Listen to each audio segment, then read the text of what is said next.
You're recording? Yep. Okay. Hello, I'm Jill Stevens, and I'm here to give you my philosophy of teaching horsemanship. This is one of my horses. Briarius is his real name, but I just call him Barney. He's a Swedish warmblood out of the great international dressage sire Briar, 899. So during this presentation, I'm going to be referring to riders as she or her and horses as he or him. No disrespect to male riders or female horses, just easier for me to say. So my philosophy of teaching is really more a philosophy of learning. Learning is an active process. When teaching riding or horsemanship, you have to remember that you're teaching two individuals with individual minds to work in harmony with each other. My job as an instructor is to give riders the tools they need to become effective, independent riders and motivate them to want to learn. I'm not a drill sergeant who trains automatons. I want my students to feel free to express their own ideas, make suggestions, and become independent thinkers. Each rider is different, and my job is to understand what motivates each rider and also what motivates their equine partner. Communication with the rider is key to understanding what she's feeling. Is she afraid? Is she feeling lost? Maybe she doesn't understand the biomechanics of what we're trying to teach the horse. I always say it takes two people to ride one horse, one in the saddle and one on the ground. I encourage all my students to want to become a horseman or horsewoman, not just a rider. I want them to be passionate about how to understand their equine partner and care about his mental, physical, and emotional well-being. There's so much more to being an equestrian than just getting on and riding. I want my students to be a partner and someone that their horse looks forward to seeing and will give his heart to her and work willingly for her. Riding is a symbiotic relationship between the rider, the horse, and the instructor. Each member of the team needs to have goals and objectives for their own role in that trio. For example, the rider may have a dream of showing at Grand Prix dressage, and that's a great dream. But if this rider has never ridden a canter transition, then my job as instructor is to help this rider set realistic, doable goals that will help her towards that dream. The horse's goal is to build the strength and obedience to learn the movements.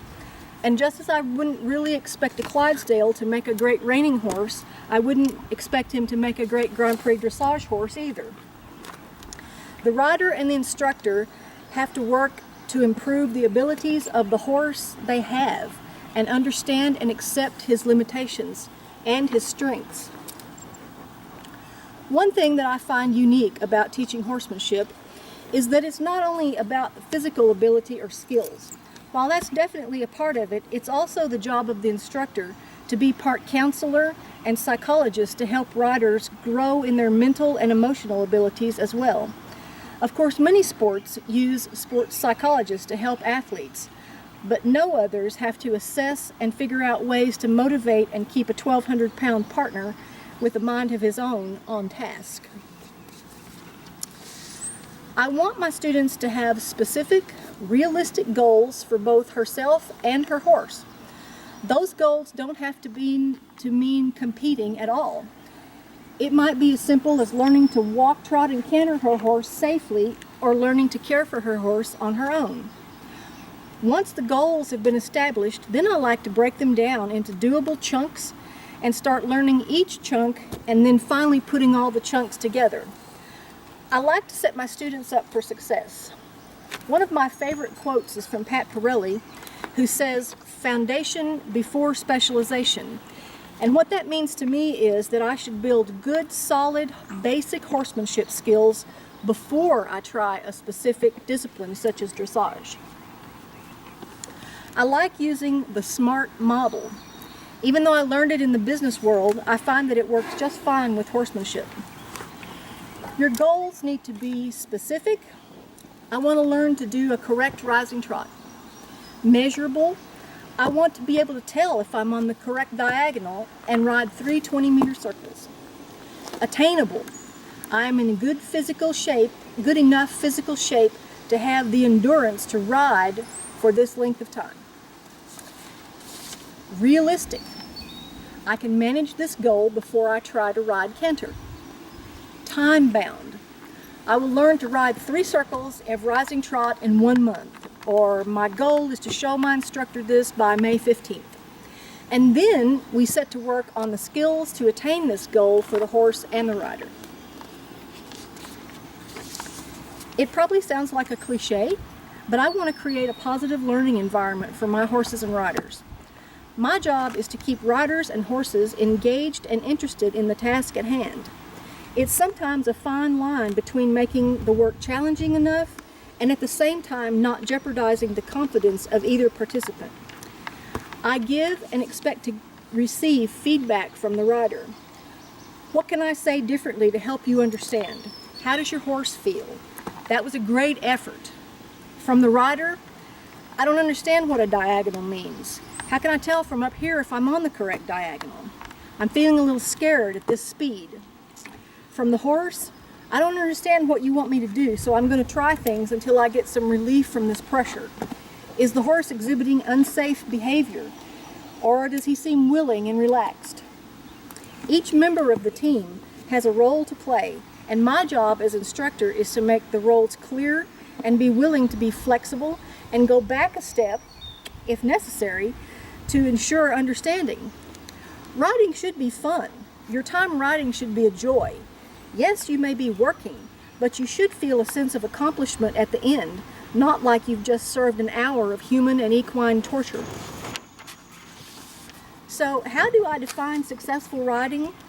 Sometimes I can assess my success by the look of, "Oh, I get it," on the rider's face, or, "Look, I can do this again and again."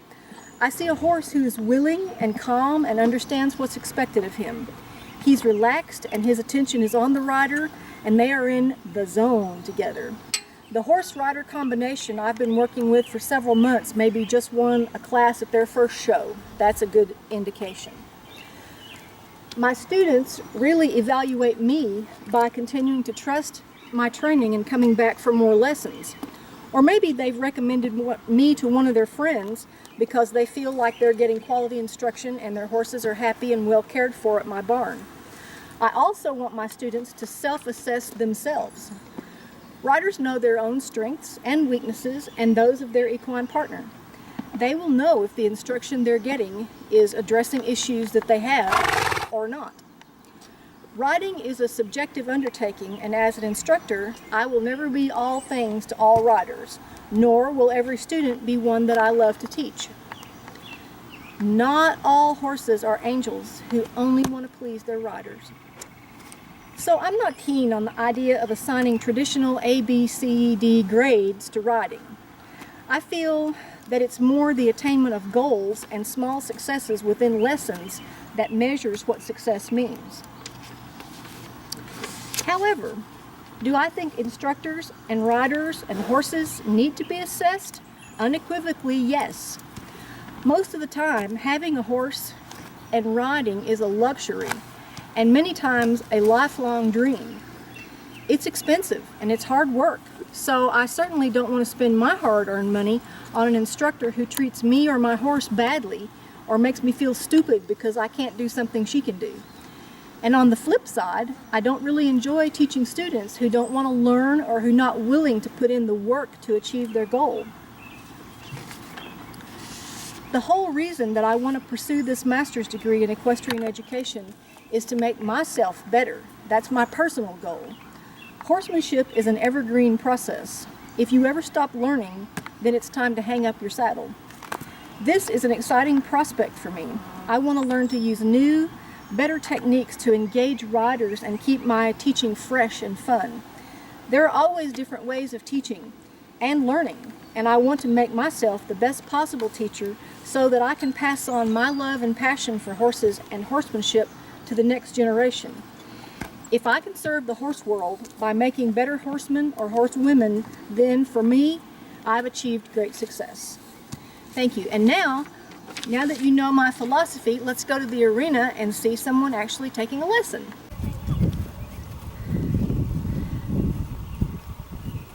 This is Liz. She's on a very, very green off-the-track thoroughbred named Jim. and he's 6 years old. We went down to Louisiana to get him. He was bound for a kill pen, and we picked him up, which I hope you can see from the video that I would hate to see something as beautiful as he is go to a kill pen. But she is a junior at Missouri State University this year, and so she lives in Springfield most of the time. And she only has a few days a week to work with this horse. So she's already done groundwork with him. So right now we're working on turns, and we've set up some poles on the ground so that she can give him, he likes to have something to do. So he's sort of, we call him ADHD because he's so busy with everything. So he likes having these patterns to do. So we've set this up, and this is a copy from Linda Tellington Jones. This is her labyrinth setup. And he's learning how to turn. Like most racehorses, he didn't like to turn to the right. So she's working with him in that way. And so we're just going to kind of help her out as she needs to have a little bit of guidance from the ground as she works with him.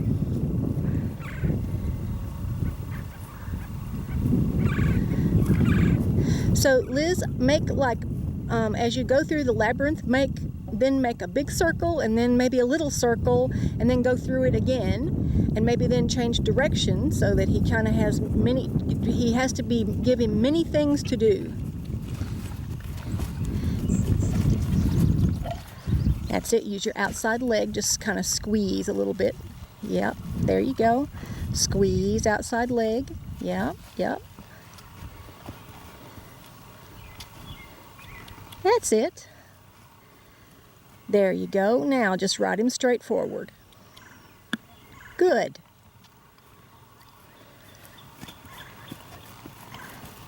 And so you get on the video, you get warts and all. So we're not only going to do the best parts, but we're going to do what she's really doing to work with this horse. So I think he's going to be a really, really nice horse for her. He really likes her, and she has a good partnership with this horse. When we went to pick him up in Louisiana, he was at a layup facility for racehorses that was not very nice, and he's got some scars to show for his time there, and it took us 3 hours to get him on the trailer to bring him home. So I would say that he's come a long way since then.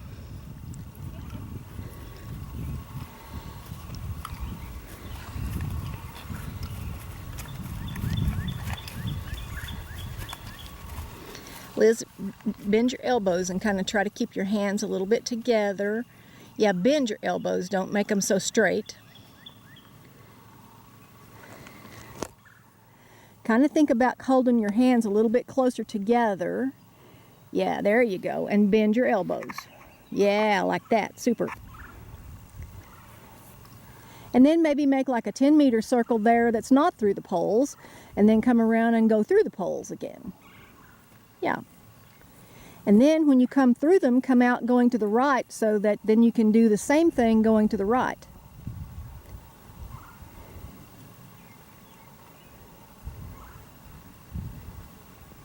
And this is not glamorous. This is not fancy. This is just very basic horsemanship skills that she's learning and that he's learning. And Liz has not always been a dressage rider. She's ridden a lot of different things. She's ridden Western for a while, and just at home. And she's only been riding dressage for about 3 years now. So she's learning too. That was pretty good to the right.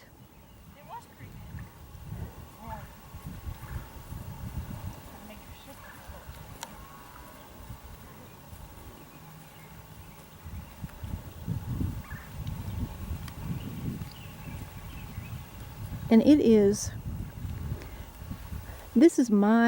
I just believe in starting horses carefully and slowly like this. He came to us with a strained tendon, so we have to be a little bit mindful of his legs. And so we've started him very slowly, bringing him back up off the track. And he's doing really well, especially for only being ridden as little as he gets. And Liz's goal is to take him to a clinic this fall with a USDF gold medalist named Kathy Zappi is doing a clinic out in Mount Vernon. And she wants to take him to this clinic, and I talked to her, and she doesn't mind how green they are, but we're hoping that he at least has a pretty solid walk, trot, canter by then. And so hopefully she'll get some more good pointers from Kathy. And I like to send horses and riders to someone different because it's good. I think it's good for the horses to get them out of the home property and have them look at new things, and good for the riders because sometimes you hear a thing a different way. I maybe say the same thing 100 times, but she may hear it from Kathy in a different way, and it suddenly makes sense to her. So this is the way that I like for my students to learn.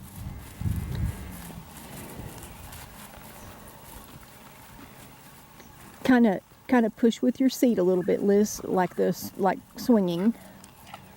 Yeah.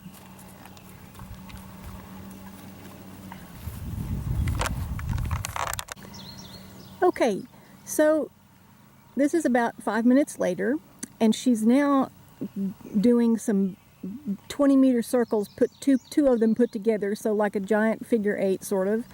But what we're trying to do here is we're teaching him to go straight across the short side, and then she, as they cross the center line, will change all of her weight and her bend of the horse to go around to the other direction. And so lots of this will teach him to be a little bit more supple.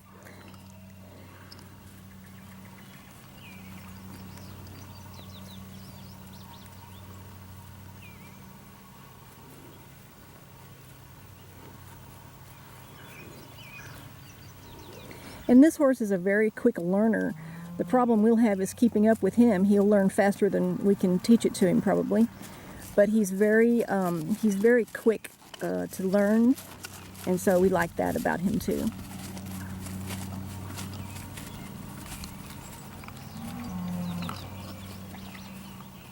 Good, so try to bend your elbows and use your upper body to kind of use your inside shoulder to help him with that bend, right? Good.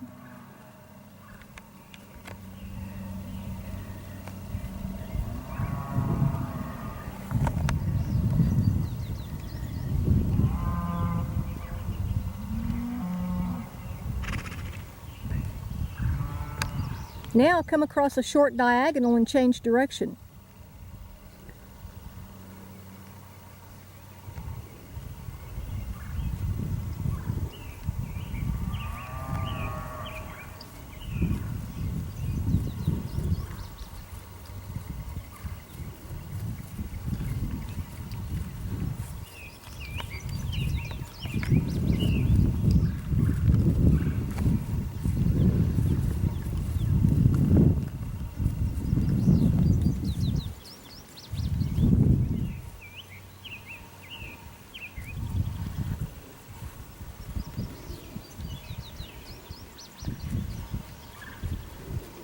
So keep your hands just a little closer together. Yep, and use your body to kind of help him with your hips and your weight to help him to turn. There, super. That was good.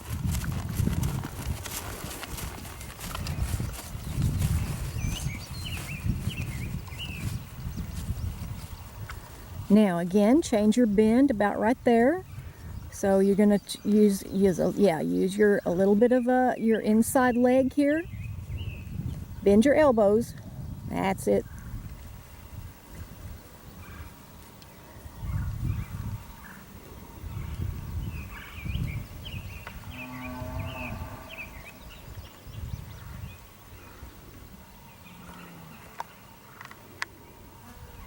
Good, that was really good.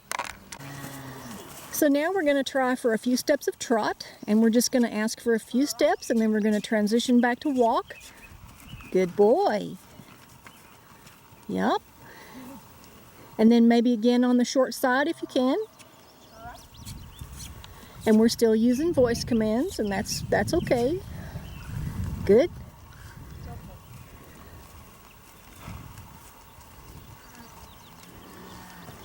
So for now, when you ask him to trot, you may need to come just a little bit ahead of the vertical that's not always going to be the case, but for now, to kind of give him the idea that it's okay to move a little bit more forward, Okay. you can try that.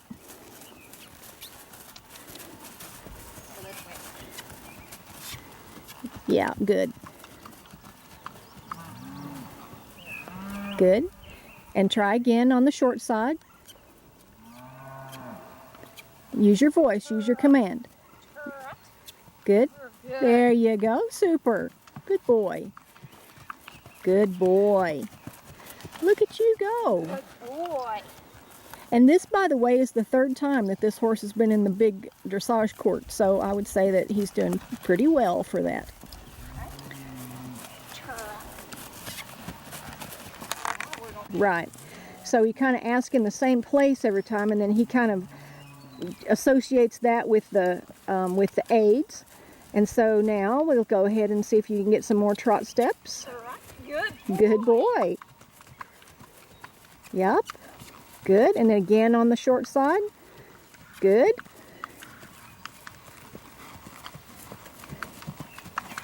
Good boy. Yeah. Sometime soon we're going to go for a whole circle. He's getting close. I know. So don't forget to put your thumbs on top and close your hands on the reins and bend your elbows. Because you want to have that straight line from his mouth to your elbow, and if your hands are cocked, then he can't, that doesn't happen, and he will not be able to feel the aid as well. Good boy. Look at this, yay. Awesome.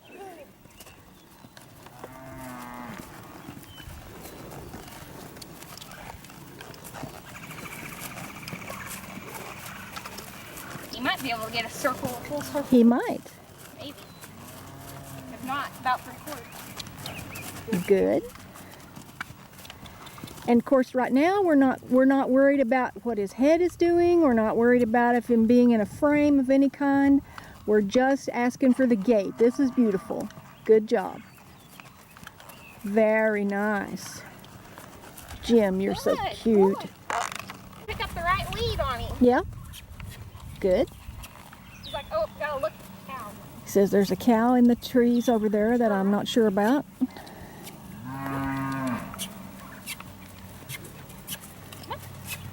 Good boy. Gotta go this way though. Gotta go this way. There you go. He's like, yeah, I can go this way. Maybe. Are cows just overly interesting? There you go. Yeah. Yeah, we've decided that I'm hot and Liz is hot and Jim is hot because it's about 90 degrees today, so we're thinking that we may be done pretty soon. Trot. Trot. Good boy. That's it. Good. You got them cows on your mind, don't you? Terrible. Trot. Trot. Look, do it. He says, okay, I'm done.